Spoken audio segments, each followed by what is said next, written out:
All right, let's get into our health topic for today, because I want to talk about hearing.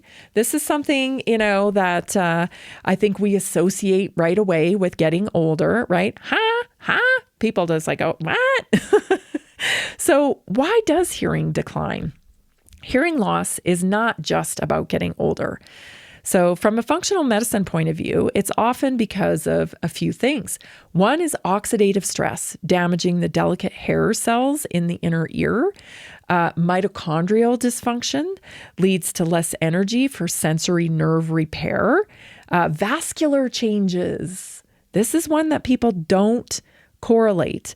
Vascular changes reduce blood flow to the ear, and that can cause hearing issues as well.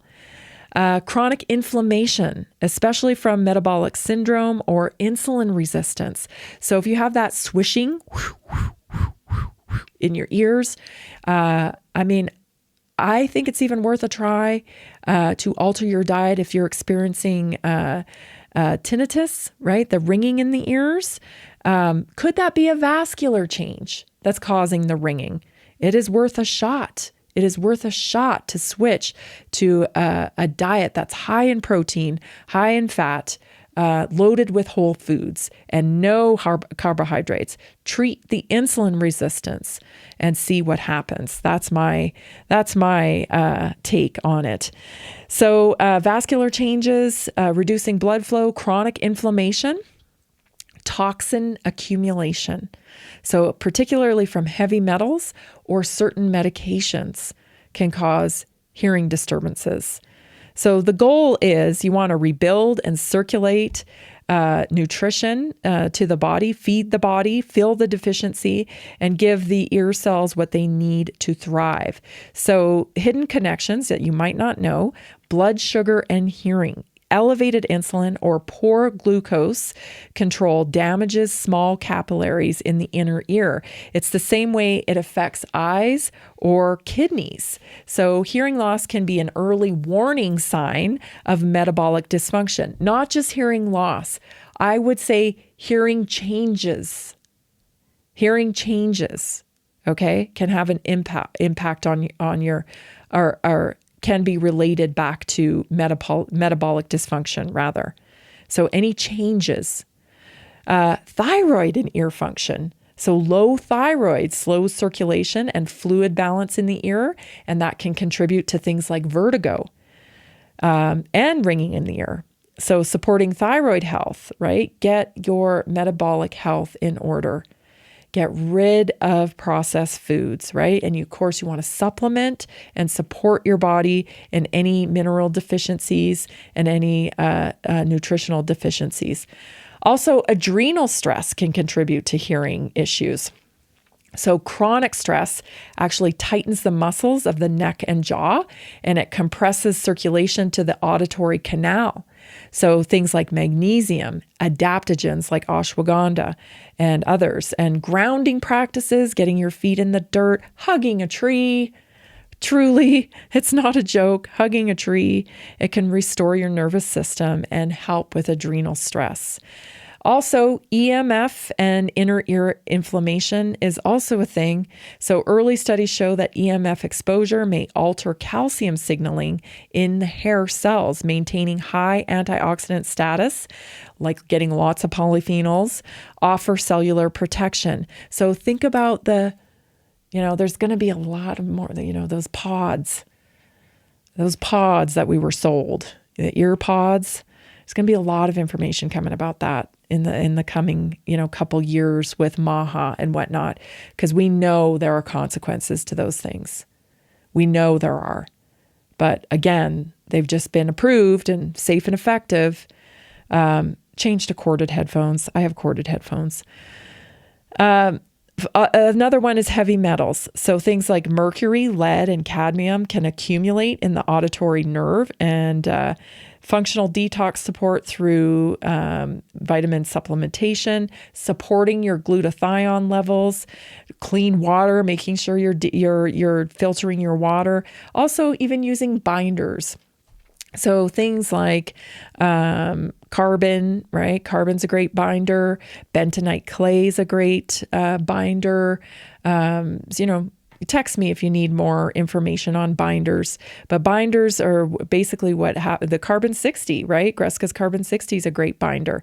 It's like a magnet type of molecule, goes in and searches for toxins and draws them out of the body.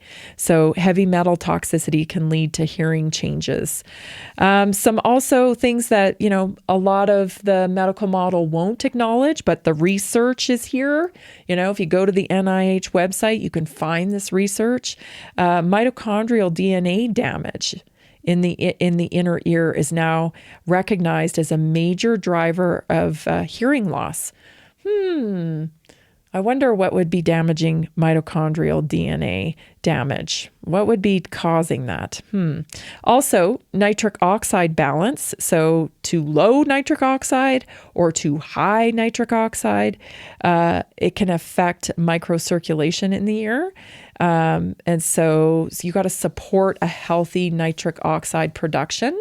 So you want to do that just, with supplementation.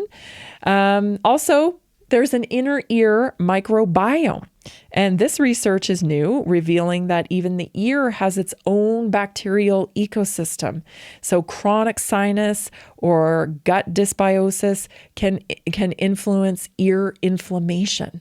Isn't that fascinating? So your gut health, we know that is a gut microbiome that can impact hearing, but also the inner ear itself has a microbiome. It's just, the intricacy of the biology of the human body is just so fascinating. I don't know how everybody, I'm just fascinated by it. I don't know how you're not fascinated by it. It's so amazing. And then check this one out. Emotional trauma. There's a refusal to listen pattern in traditional Chinese medicine, and it often comes in ear disorders. You can actually link these hearing disorders in children that have experienced emotional trauma. Isn't that fascinating? The body always keeps score.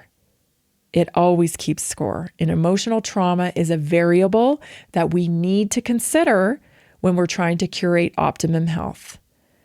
This mainstream model, they don't even mess with trauma in terms of its physical impact on the body. But yet we know this emotional trauma. It often manifests as ear disorders in children.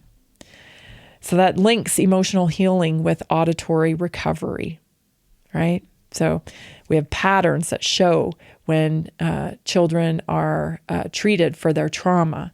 They are given tools to integrate the trauma that they've experienced, that their healing occurs, that their auditory system is healed.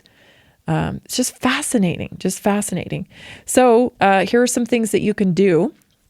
Make sure if you're having hearing problems, if it were me, of course, I don't give medical advice, but if it were me and I was having hearing problems, the first thing I would do would be, make sure your ears aren't plugged.